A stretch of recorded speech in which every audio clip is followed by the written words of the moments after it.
तो एपिसोड की शुरुआत में हमें दिखाया जाता है जियो को, जो कि अभी भी उस ड्रैगन के जाल में फंसी हुई होती है और वो बहुत ज्यादा घबरा जाती है कि आखिर वो उससे किस तरह बाहर निकले। इतने में वो अपने मास्टर को मदद के लिए पुकारती है। तो इतने में हम देखते हैं वो दो डिसाइपल भी होश में आ जाते हैं और इतने में हम देखते हैं अचानक वहाँ पर दो डिसाइपल्स ऊपर से आकर गिरते हैं और उनके साथ ही वो ड्रैगन भी गायब हो जाता है, जिस पर जीव काफी खुश होती है और उसे लगा कि शायद उसने मास्टर को बुलाया और मास्टर उसके बुलाने पर वहां पे आ गया। और इतने में दो एल्डर्स उसके बिल्कुल पीछे आ पहुंचते हैं। उनमें से एक एल्डर पोटियन पीक का होता है, जो कि जीव से कहता है कि जीव तुम बहुत ही खूबसूरत हो, इसलिए मैं किसी को इजाजत नहीं दूंगा कि तुम्हें कोई तंग करे। उस एल्डर की आवाज सुनकर जीव गुस्से में पागल हो जाती है और कहती है कि मैंने आपको मदद के लिए नहीं बुलाया था, आप यहाँ पे क्यों आए। और दूसरी तरफ चेंग शाओ का मास्टर जीव से कहता है कि प्लीज मेरी मदद करो, मेरा डिसाइपल खतरे में होगा, मुझे उसे जल्द से जल्द ढूंढना है। तो एल्डर कहता है घबराओ मत, हमारे पास ये दो डिसाइपल्स मौजूद हैं, हम इनकी मेमोरीज को चेक करके पता लगाएंगे कि आखिर ये लोग कर क्या रहे हैं यहाँ पे। और दूसरी तरफ हमें दिखाया जाता है जर्नल ने जैसे ही शुआन पर अटैक किया था तो वो फौरन से वहां से पीछे हट गई थी और इतने में बीच में एक जायंट स्नेक आ गया था, जो कि सीधा जर्नल की तरफ हमला करने के लिए आता है, मगर जर्नल उसे डॉज करके दूसरी तरफ हट जाता है और स्नेक उस पर पॉइजनस अटैक करता है। तो जर्नल अपने वेपन से उस अटैक को बहुत ही आसानी से कर लेता है। और दूसरी तरफ चेंग शाओ शुआन से कहता है कि यही मौका है, जल्दी से निकल जाओ।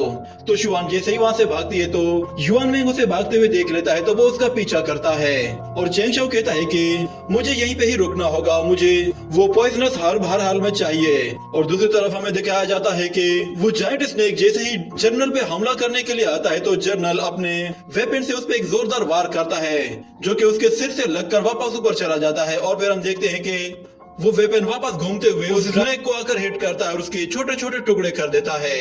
और वहां पड़ा हुआ एक सोल्जर जर्नल से कहता है कि प्लीज हमें बचा लीजिए। इतने में जर्नल की गर्दन पे एक एरो आके लगता है। और फिर अगले सीन में हमें दिखाया जाता है शुआन को, जो कि अपनी जान बचाकर वहां से दूर निकलने की कोशिश करती है, मगर युआन मिंग उसका पीछा करते हुए कहता है कि अगर तुम शराफत से मेरी बात मान लेती हो तो मैं अपने क्लान को रिस्टोर कर लूंगा, वरना मैं तुमसे ये सारा काम जबरदस्ती भी करवा सकता हूँ। जिस पर शुआन कहती है कि मैं तुम्हारे जैसे धोखेबाज पर कभी भी भरोसा नहीं कर सकती। ये कहने के बाद उन दोनों के बीच में दोबारा से फाइट शुरू हो जाती है। दोनों की स्वॉर्ड स्किल्स बहुत ही लाजवाब होती है, मगर शुआन युआन मिंग पर भारी पड़ रही होती है। और दूसरी तरफ हमें जर्नल को दिखाया जाता है। जर्नल उस एरो को अपनी गर्दन से निकालकर यहाँ वहाँ देखता है तो उसे कोई भी नजर नहीं आता। और अचानक से चेंग शाओ वहां पे स्काई अम्ब्रेला को लेकर आ जाता है, तो जर्नल उस स्काई अम्ब्रेला की तरफ आगे बढ़ता है, मगर उसमें लगे हुए जेड स्टोन जर्नल को वापस पीछे धकेल देते हैं और जर्नल उन सारी नीडल्स को बहुत ही आसानी के साथ डॉच कर लेता है। मगर इतने में चेंग शाओ उन लोगों के ऊपर एक ग्रीन पॉइजन थ्रो करता है, जो कि उनके चेहरे पे जा लगता है, जिससे उनको काफी ज्यादा जलन होने लगती है। और फिर इसी मौके का फायदा उठाकर चेंग शाओ अपने तीनों पेपरमैन को उनकी तरफ भेजता है ताकि वो लोग उसकी बॉडी को जलाकर उसकी सोल को रिलीज कर दें। और वो पेपरमैन जैसे उसके पास पहुंचकर उसकी बॉडी को जलाना शुरू करते हैं तो जर्नल कहता है कि मुझे हराना इतना आसान नहीं है। वो अपनी प्रिमोडियल स्पिरिचुअल बॉडी को अनलॉक करता है, जिससे वहां पे हर तरफ लाइटनिंग गिरने लगती है और चेंग शाओ अपनी जान बचाकर यहाँ वहां भागने लगता है। और हमें दिखाया जाता है कि वहां पर एक बहुत बड़ी स्पिरिचुअल बॉडी आ जाती है और जर्नल जैसे ही उस जायंट बॉडी के साथ चेंग शाओ पे हमला करने की कोशिश करता है तो वहां मौजूद एक सिपाही उसको टांग से पकड़ लेता है ताकि वो कहीं भाग न सके।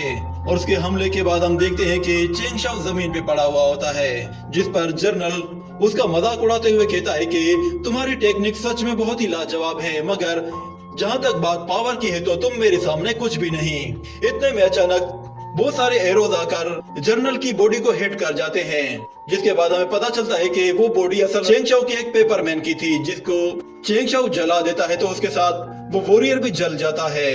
और फिर चेंग शाओ दोबारा से अपने 3 पेपरमैन को उसकी तरफ भेजता है ताकि वो उसकी सोल को उसकी बॉडी से निकाल दें। और वो तीनों ही ब्लू फायर के जरिए उसकी बॉडी को जलाना शुरू कर देते हैं, जिससे वो काफी ज्यादा तड़पने लगता है। और चेंग शाओ उसकी प्रिमोडियल बॉडी को दोबारा से उसकी अपनी बॉडी के अंदर लॉक करने की कोशिश करता है, जिस पर जर्नल कहता है कि मैं ऐसा होने नहीं दूंगा, मगर जर्नल कुछ भी नहीं कर पाता, जिस पर वो तीनों पेपरमैन उसकी बॉडी को जलाकर राख कर देते हैं। और फिर चेंग शाओ अपने रेड स्टोन को उसकी तरफ भेजता है, जो कि उसकी सोल को अपने अंदर एब्जॉर्ब कर लेता है। और हमें दिखाया जाता है कि चेंग शाओ के बाद वहाँ पे एक और चेंग शाओ आ जाता है, और हमें पता चलता है कि पहले वाला चेंग शाओ असल में एक पेपरमैन था, जो कि वापस से रियल चेंग शाओ के पास चला जाता है। जिसके बाद चेंग शाओ देखता है कि वहाँ पे वो पॉइजनस स्पिरिचुअल हर्ब्स भी मौजूद है, तो वो अपने चेहरे पर एक रुमाल बांध देता है ताकि उसके पॉइजन का उस पर कोई असर ना हो। वो उनमें से 2 स्पिरिचुअल हर्ब्स अपने एक बॉक्स में डालकर वहां से चला जाता है।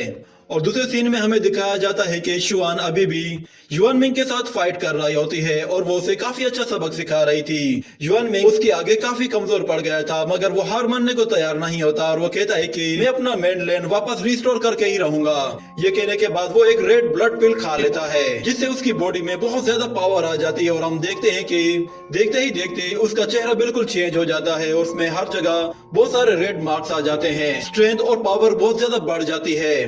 वो शुआन पे हमला करते ही उसे पीछे धकेल देता है, जिससे साफ पता चल रहा था कि उसकी पावर शुआन से कई गुना ज्यादा हो चुकी है, और वो अपने एक ही बार में शुआन को खत्म कर सकता है। मगर शुआन जैसे तैसे उसके साथ अपना मुकाबला करने के लिए अपनी सूट का इस्तेमाल करती रहती है, और युआन मिंग उससे कहता है कि अगर तुम प्यार से मान जाती तो मुझे ऐसा करना ही नहीं पड़ता, पर अब मैं तुम्हें अपने कंट्रोल में करके तुमसे सब कुछ करवा लूंगा। जिसके बाद हमें दिखाया जाता है कि शुआन अपनी पूरी ताकत का इस्तेमाल करके एक फायर लोटस क्रिएट करती है, जिससे वो चेंग शाओ पर जैसे ही हमला करती है तो चेंग शाओ उस अटैक से अपने आप को बहुत ही आसानी के साथ बचा लेता है, और उसके हाथ में हमें एक लीची वर्म दिखाया जाता है।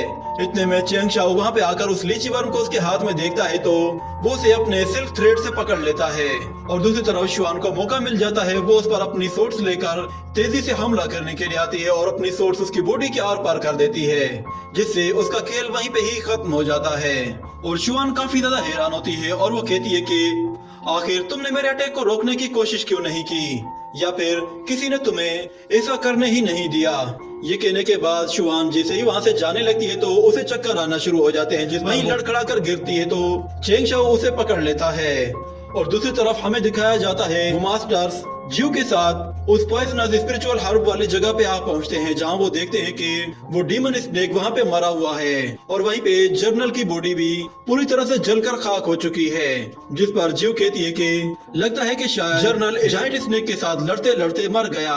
मगर एल्डर वान को इस बात पे यकीन नहीं आता, और वो उस पहाड़ से नीचे देखता है तो उन लोगों को वहाँ पे युआन मिंग की डेड बॉडी नजर आती है, तो वो फौरन उसके पास पहुंच जाते हैं और कहते हैं कि इसे किसने मारा। लगता है कि शायद शुआन भी यहाँ पे मौजूद थी, पता नहीं इनके किसके साथ लड़ाई हुई है। तो एल्डर वान देखता है कि वहाँ पे एक सिल्क थ्रेड है, जिसे वो उठाकर चेक करता है, तो उसे पता चलता है कि ये एक डबल स्पाइडर सिल्क थ्रेड है, यानी कि इन दोनों की लड़ाई में कोई तीसरा शख्स भी मौजूद था। मुझे उसके बारे में पता लगाना ही होगा कि आखिर ये किसने किया है।